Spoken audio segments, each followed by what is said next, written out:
நம்மள நிறைய பேர் வெயிட் லாஸ் ட்ரை பண்ணுறோம். ஆனால் ஏன் வந்துட்டு நமக்கு வெயிட் லாஸ் பண்ண முடியல? ஒரு சீரியஸாக பண்ணாலும் அது ஏன் ரொம்ப நாள் போக மாட்டேங்குது? எப்படி வெயிட் லாஸ் பண்ணுறது?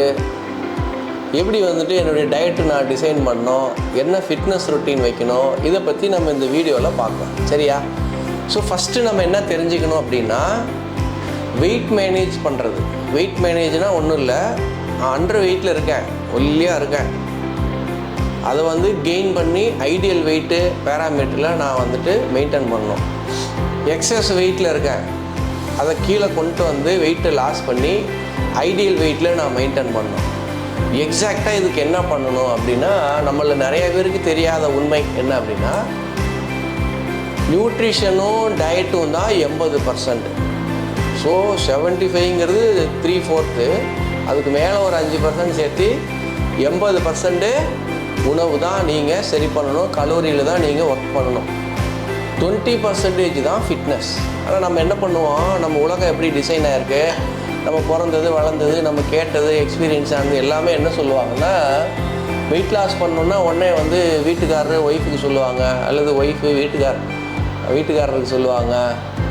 இதெல்லாம் என்ன மாற்றி மாற்றி சொல்லிக்குவாங்கன்னா, ஜிம்முக்கு போ, எக்ஸசைஸ் பண்ணு, வாக்கிங் போ, சாப்பாடை குறை, வெயிட் லாஸ் ஆகிரும், எப்படி நம்ம சொல்லுவோம். நம்ம பார்க்குறோம் நிறைய பேர், அல்லது நீங்கள் வந்துட்டு நிறைய பேர் பண்ணி பார்க்குறீங்க. போய் கிரவுண்டில் காலையில் 1 மணி நேரம் நடக்கிறீங்க, ஜிம்முக்கெல்லாம் கூட போய் ஃபீஸ் கட்டுறீங்க. ஒரு 3 மாதத்துக்கு 6 மாதத்துக்கு, இப்போ நியூ இயர் வேறு வரப்போகுது, இன்னும் 2-3 மாதத்தில் ஃபீஸை கட்டி விடுவோம். ஆனால் பிரச்சனை என்னன்னா, அங்கே போய் நம்ம வந்து ஏதோ நமக்குள்ளே ஒரு ஸ்ட்ராங்காக இருந்து ஒரு சீரியஸான கோல் இருந்தால் அது மேபி மாதக்கணக்கில் போகும். எங்கேயாவது நம்ம அவமானப்பட்டோம், அல்லது கல்யாணத்துக்காக பண்ணணும், அல்லது வீட்டில் ஏதோ சொல்லிட்டாங்க, ஹஸ்பண்ட் ஒய்ஃபுக்குள்ளே மாறி மாறி ஏதோ ஆயிடுச்சு, சமுதாயத்தில் ஏதோ ஆகுது, அல்லது நீங்கள் பார்க்குற வேலையை பொறுத்து உங்களை குறைக்க சொல்கிறாங்க. ஸோ இந்த மாதிரிலாம் இருந்தால் நம்ம ஏதோ மாதக்கணக்கில் போவோம், இல்லைன்னா நாள் கணக்கில் போவோம், அதுக்கப்புறம் போகாது. ஏன் அப்படி இருக்குது அப்படின்னா, அது வந்து கஷ்டமாக இருக்குது.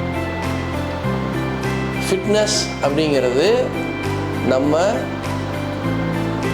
போய் பண்ணும்போது எனர்ஜி லாஸ் ஆகும், பாடி டீஹைட்ரேட் ஆகும், ரொம்ப டயர்டாகும்.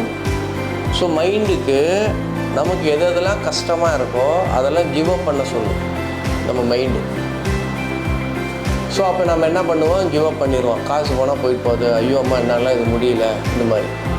அப்புறம் வாக்கிங் ஜாக்கிங்லாம் பார்த்தீங்கன்னா மாதக்கணக்காக போகும், ஏன்னா அது கொஞ்சம் ஈஸியாக இருக்குது. இதுலேருந்து நீங்கள் என்ன கற்றுக்கணுன்னா, ஒர்க் அவுட்டு கஷ்டமாக இருக்குது, வாக்கிங் ஜாக்கிங் ஈஸியாக இருக்குது. அப்போ ஒர்க் அவுட்டை நம்ம மைண்டு நிறுத்த சொல்லுது, வாக்கிங் ஜாக்கிங் போக சொல்லுது. ஏன்னா இதை விட இது கொஞ்சம் ஈஸியாக இருக்குது. ஸோ அப்போ நம்ம ஈஸிக்கு தாவோம். நான் என்ன சொல்ல வரேன்னா, அதை விட ஈஸியாக இருக்குது என்னென்னா, 80% டயட்டில் ஒர்க் பண்ணும், சாப்பாடில் ஒர்க் பண்ணும். எப்படி 3 நேர உணவுகளை கலந்து சாப்பிட்றது, எப்படி டீஹைட்ரேஷன் ஆகிற பாடியை ஹைட்ரேஷன் பண்ணுறது, நீராகாரம் நீர் சத்து சொல்கிறாங்க பண்ணுறது, அன்னன்னைக்கு எப்படி நம்ம வயிற்றை க்ளீன் பண்ணுறதுக்கு உண்டான சத்தை சாப்பிட்றது, தூக்கம் வர்றதுக்கு நம்ம எப்படி வந்து லைஃப் ஸ்டைல் டிசைன் பண்ணணும், சாப்பாடு எப்படி டிசைன் பண்ணணும், இந்த மாதிரி சிம்பிள் திங்ஸ் கொஞ்சம் கொஞ்சம் மாற்றம் இதெல்லாம் நீங்கள் பண்ணிட்டு வந்தீங்கன்னா, கலோரியை பேலன்ஸ் பண்ணிங்கன்னா, ஏன்னா 80% நான் சொல்லிட்டேன், கலோரி நீங்கள் மேனேஜ் பண்ணுறது தான் உங்கள் வெயிட் லாஸு வெயிட் கெயின்.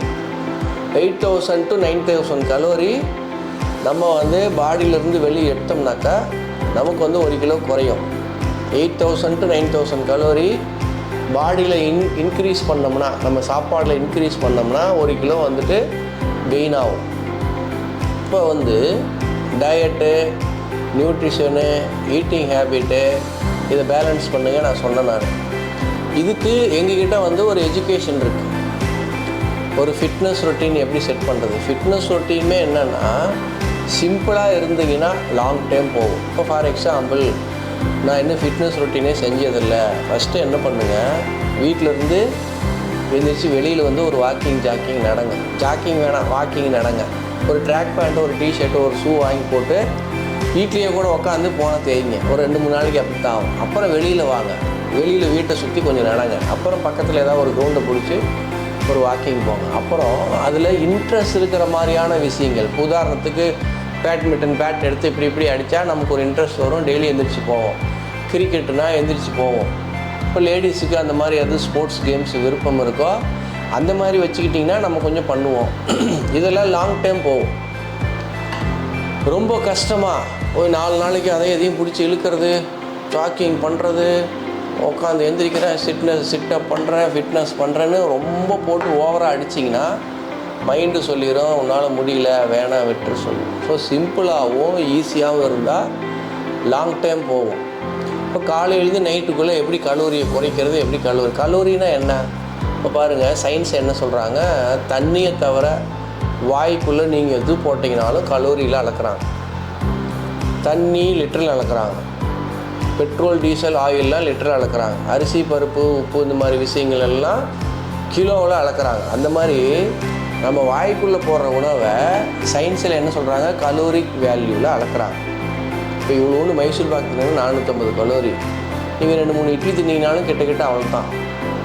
ஆனால் அது நல்ல கலோரி, இது கெட்ட கலோரி. இந்த மாதிரி எதெல்லாம் நமக்கு கலோரிக் வேல்யூ அதிகமாக இருக்குது, நியூட்ரிஷன் வேல்யூ கம்மியாக இருக்குது, உடம்புக்கு கெடுதல் விளைவிக்கும், அதை பார்த்து கட் பண்ணணும். அதே இப்போ ஃபார் எக்ஸாம்பிள் இனிப்பில் வந்து நமக்கு ஃபேட் கிடைக்கும். ஸோ அதே ஃபேட்டை எப்படி ஹெல்த்தி ஃபேட்டாக நம்ம சாப்பிட்றது. இந்த மாதிரி நம்ம ஒரு 15 வருஷம் எக்ஸ்பீரியன்ஸ் இருக்குது. நிறையா நூற்றுக்கணக்கில் ஆயிரக்கணக்கான கஸ்டமர்ஸுக்கு நம்ம வந்து அந்த வெயிட் கெயின் பண்ணி கொடுத்துருக்கோம், வெயிட் லாஸ் பண்ணி கொடுத்துருக்கோம். ஸோ இதை பற்றி உங்களுக்கு தெரிஞ்சுக்கணுன்னாலும் நீங்கள் எங்களை காண்டாக்ட் பண்ணுங்கள். ஸோ வெயிட் லாஸு ஈஸியாக சிம்பிளாக எப்படி பண்ணுறது, வெயிட் கெயின் ஈஸியாக சிம்பிளாக எப்படி பண்ணுறது, ஒரு 20% ஒர்க் அவுட்டு எப்படி நாங்கள் வச்சுக்கணும். இப்போ ஃபார் எக்ஸாம்பிள் சொல்கிறேன்னே, சிட்டப்ஸ் பண்ணுங்கள், ஒரு 5 சிட்டப்ஸ் பண்ணுங்கள் போதும், ஆனால் 1 வருஷம் பண்ணுங்கள். புஷ்அப்ஸ் பண்ணுங்கள் ஜென்ஸு, ஒரு 3 பண்ணுங்கள், 1 வருஷம் பண்ணுங்கள். இந்த மாதிரி ஈஸியாக லாங் டைமில் பண்ணுங்கள். இப்போ லேடிஸ் இருக்கீங்க, சிட்டப்ஸ் பண்ணுங்கள், வால் சிட்டிங் பண்ணுங்கள், பிளாங்க் பண்ணுங்கள். இந்த மாதிரி சின்ன ஒர்க் அவுட் ரொட்டீன் வச்சுக்கிட்டிங்கன்னா லைஃப் டைம் போகும். தம்பிள்ஸ் எடுக்கிறீங்க, ஒரு 3 கிலோ தம்பிள்ஸ் எடுத்து ஒரு 5 பண்ணுங்கள், ஒரு 5 பண்ணுங்கள். ஏன்னா நான் சொல்லிட்டேன் திரும்ப 80% உணவு, 20% fitness. So new year resolution உங்களுக்கு யாருக்காவது இருக்குது, வெயிட் லாஸ் பண்ணணும், வெயிட் கெயின் பண்ணணும், இதுக்கு டயட் பிளான் வேணும், ஃபிட்னஸ் ரொட்டீன் வேணும், 1000 ஒர்த்துடைய ஃப்ரீ பேக்கேஜ் உங்களுக்கு ரெடியாக அவைலபிளாக இருக்குது. எங்களை காண்டாக்ட் பண்ணுங்கள்.